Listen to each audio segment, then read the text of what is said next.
Japan Boxing Commission binawi ang panalo ni Kunosuke Kameda Casimero. Idineklarang bilang tunay na nagwagi. Isang nakakagulat na desisyon ang inilabas ng Japan Boxing Commission ngayong araw na nagpapawalang bisa sa naitalang panalo ni Kunosuke Kameda laban kay Janriel Casimero ayon sa opisyal na pahayag ng JBC.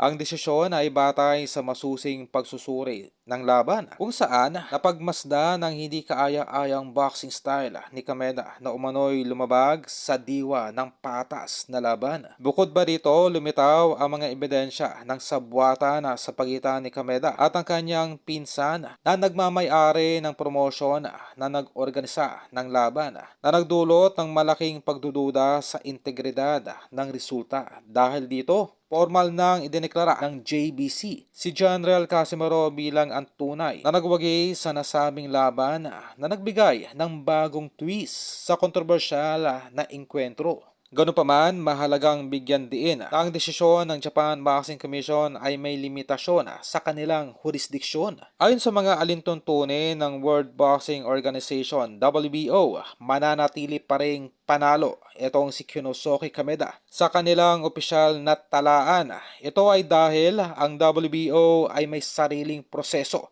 at pamantayan sa pagpapatunay ng mga resulta ng laban at ang desisyon ng isang lokal na komisyon ay hindi otomatikong nagbabago sa kanilang pandaigdigang record. Ang sitwasyong ito ay nagpapakita ng komplikadong ugnayan sa pagitan ng mga lokal at pandaigdigang boxing organization, kung saan ang isang desisyon sa isang jurisdiksyon ay maaaring hindi magkaroon ng parehong epekto.